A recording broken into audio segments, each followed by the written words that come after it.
안녕하세요. 교통사고 정보와 가득한 부산스토리 김 실장입니다. 오늘은 오랜만에 질문을 하나를 좀 가지고 왔는데, 제목이 이제 대인 관련 궁금증들 해가지고 이제 질문을 남겨주셨는데, 세호세호님 내용을 보니까 연소득이 한 7,600 정도 되세요. 그리고 11월 10일 날 사고가 나셨고 며칠 안 됐죠. 7일 됐네요. 7일. 그죠? 진단은 2주 염자고, 질문 내용을 보니까 첫 번째가 휴업 손해 비용 산정, 최근 3개월 급여 평균이라는 말도 있고 작년 원천 징수 기준이라는 말도 있어서 헷갈립니다. 둘 중 제게 유리한 쪽으로 계산을 해도 되는지요? 휴업손해에 대해서 질문을 하셨는데, 첫 번째로 보험사는 휴업손해를 산정을 할 때 소득 감소 부분, 그러니까 말 그대로 교통사고로 인해 가지고 입원을 해서 내가 출근을 못했잖아요. 급여를 받지를 못한 부분이 있으면 그 부분을 보상을 해주는 거거든요. 만일 이분이 소득 감소가 있다고 한다면 감소된 소득이 얼마인지를 보험사한테 입증을 하시면 그러면 그 금액이 지급이 될 거예요. 근데 대부분은 또 소득 감소가 없는 분들이 많아요. 소득 감소가 없는데 휴업손해를 요청을 하시는 분들이 많거든요. 이거는 현실적으로 보험사 약관에서는 소득 감소가 없기 때문에 지급될 휴업손해가 없어요. 근데 문제는 뭐냐면 소송을 하게 되면 소득 감소가 있든 없든 법원에서는 휴업손해를 다 인정을 해준단 말이죠. 그럼 이거 가지고 보험사랑 싸우는 거예요. 법원에서는 된다고 하는데 니네는 왜 안 된다고 하느냐. 보험사는 기본적으로 보험 약관을 따르고 있어요. 그리고 법원에 소송이 제기가 되면 법원 판결 기준으로 해가지고 손해배상금을 지급을 한다라고 약관에 명시가 돼 있어요. 소송 절차 사실 보험사도 부담스럽지만 피해자분들도 부담스럽고, 이런 거 가지고 휴업 손해만 받으려고 소송을 가는 경우는 거의 없거든요. 예를 들어서 교통사고로 크게 부상을 당해서 한 1년, 2년 병원에 입원해 계시는 분들 계시거든요. 지금 저희 사무실에서 진행하는 사건도 지금 2년째 지금 병원에 입원을 해 계시는 분이 계세요. 그러니까 이런 분들 같은 경우는 휴업손해만 해도 최소 6천만 원, 7천만 원 가까이 되겠죠. 그렇기 때문에 이런 분들 같은 경우는 법원에 소송을 해서 휴업손해를 다퉈도 이득이 되시는데, 아까 이분 같은 경우도 2주 염자 진단이셨는데 요즘에 추세가 병원에 길게 오래 입원하셔봐야 1주 정도뿐 입원이 안 된단 말이죠. 그럼 1주 내에 휴업손해를 다투기 위해서 소송을 하겠다? 아까 소득이 한 7,600 정도 되신다고 하는데, 그러면은 월 급여로 따지면은 한 600 정도 되시는 건가? 600 조금 넘어가실 거예요. 그죠? 그러면 하루에 한 20만 원 정도 꼴 되실 텐데, 그러면은 27에 14, 140만 원 다투려고 소송을 한다?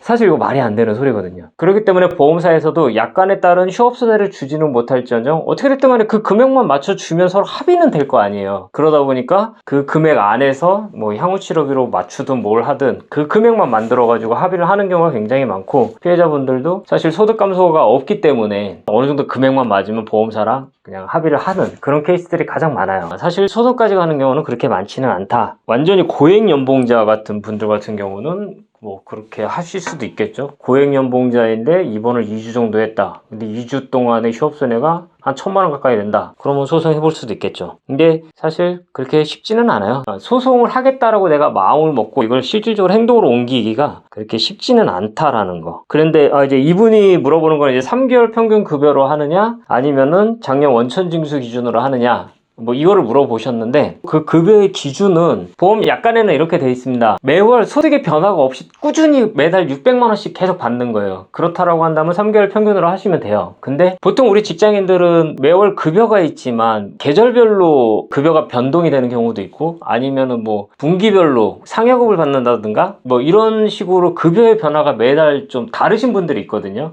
이런 분들 같은 경우는 연 소득을 다 보고 있습니다. 그래서 연 소득을 바탕으로 해가지고 월 평균 소득을 산출을 해가지고 그거를 바탕으로 해가지고 입원 기간 동안에 휴업손해를 산정을 하고 있어요. 그래서 매달 급여의 변화가 있냐 없냐 여부를 먼저 확인을 하셔야 될 것 같아요. 그래서 급여의 변화가 있으면 연소득으로, 급여의 변화가 없으면 3개월 평균으로 하셔도 상관은 없습니다. 급여 변화가 없으니까 3개월 평균으로 하시든 1년 평균으로 하시든 급여는 똑같잖아요. 그리고 두 번째로 물어보신 게 뭐냐면, 일주일 정도 입원 후 퇴원하고 통원 치료 받으시 보통 3일 통원은 1일 휴업손해라는 말을 들어본 것 같은데, 당연히 보험사에서는 이렇게 적용 안 해주겠죠. 간혹 가다가 보험사에서 3일 정도 통원 치료를 한 거를 하루 휴업손해로 산정을 하는 경우가 있어요. 이게 합의가 잘 안 되고 금액이 잘 안 맞고 하면은. 근데 대부분 이것도 어느 정도 부상이 있는 분들, 보통 뭐 골절로 인해 가지고 입원은 한 달을 했지만 실질적으로 일을 못한 거는 한 3개월 정도 일을 못했다, 2달 정도 재활 치료하느라고. 이런 분들 같은 경우는 그렇게 휴업손해를 적용을 해주는데, 이분은 2주 염좌 진단이신 케이스이기 때문에 당연히 보험사에서는 그렇게 적용을 하지 않으려고 하겠죠. 그냥 하루 통원 8,000원, 그러면 3일이면 24,000원 이렇게 산정을 하려고 하겠죠. 그 세 번째 질문이 뭐냐면, 시간이 흘러 2주가 지나고 3주가 지나서 몸이 괜찮아지고 합의를 해야 하지만 보험사 측과 합의금 차이로 문제가 있을 시 대처 방법은 어떤 것이 있을까요? 예를 들어서 보험사가 100만원 제시를 했고, 제가 계산해 본 금액, 휴업손해 위자료, 추후 치료비가 1000만원이라면 이걸 합의할 수는 없지 않겠습니까? 그쵸? 금액 차이가, 보험사는 100만원을 제시를 하고 있는데 나는 1000만원을 요구를 하고 있다. 근데 이 1000만원에 대한 근거가 뭐냐, 이제 이 부분이 또 문제가 될 수 있겠죠. 2주 염좌 진단이시기 때문에 이제 경상 환자분이시거든요. 경상 환자분들한테 나갈 수 있는 합의금은 좀 약간 어느 정도 한도가 있다라고 생각을 하셔도 될 것 같아요. 그래서 뭐 200만원을 넘지 않는 선, 300만원을 넘지 않는 선, 뭐 이런 식으로 어느 정도 한도가 보험사마다 암묵적으로 조금 존재한다고 생각을 하시면 될 것 같아요. 그래서 보험사마다 좀 다르니까. 그러면 또 합의가 잘 안 되고 이런 부분들이 있어요. 근데 아까도 말씀드렸듯이 이분이 소송을 하게 되면 얼마를 받을까요? 하루에 휴업손해 20만원이죠. 일주일 입원하시기 때문에 27, 14, 140만원이에요.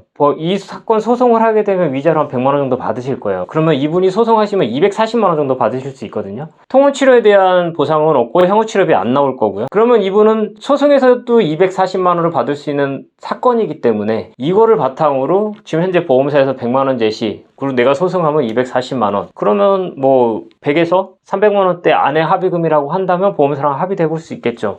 그러니까 이런 식으로 판단을 하시면 돼요. 내가 현실적으로 받을 수 있는 합의금이 얼마냐, 이 부분을 좀 계산을 하셔가지고 그 부분을 가지고 보험사랑 이야기를 하시면 보험사도 알아요. 이분이 소송을 하시면 240만원의 합의금을 받을 수 있다라는 걸. 그러면 240만원을 어떻게든 뭐 향후치료비든 뭐든 맞춰주든가, 아니면 못 주겠다고 끝까지 버텨서 소송을 받든가, 아니면 좀 오랜 시간 치료를 받아가지고 보험사로부터 어떤 유리한 합의 조건을 끌어내든가, 그거는 그때그때 피해자분이 알아서 선택을 하셔야 될 사안인 거죠. 그렇기 때문에 어떻게 할 수 있는 방법이 있는 건 아니에요. 예를 들어서 소송에도 240만원 받을 수 있는 사건 보험사한테 2천만원 달라고 하면 합의가 되겠어요? 절대 안 되죠. 이런 부분들이 있는 거예요. 누누이 영상에서 말씀드렸듯이 정확한 진단과 치료, 그리고 합의금의 산출과 보험사랑의 이제 협상 능력, 이런 것들이 종합적으로 작용을 해가지고 산정이 되는 게 합의금이고, 그런 것들을 바탕으로 해서 보험사랑 합의가 이루어지는 거기 때문에 그런 부분들에 대해서 좀 이해도 하시고 공부도 하시고, 그리고 보험사랑 협상을 할 수 있는 그런 스킬을 좀 키우셔야 될 것 같아요. 어떻게 보면 너무나도 당연한 질문이기 때문에 그냥 넘어갈 수도 있는 내용이긴 한데, 또 굉장히 많은 분들이 궁금해 하시는 내용이 아닐까라는 생각이 들어가지고 오랜만에 오늘은 이 영상으로 인사를 드리고, 이제는 좀 더 자주 찾아뵙도록 하겠습니다. 오늘 영상 도움이 되셨다면 구독, 좋아요, 알람 설정 부탁드리겠습니다. 오늘 영상 여기서 마치도록 하겠습니다. 감사합니다.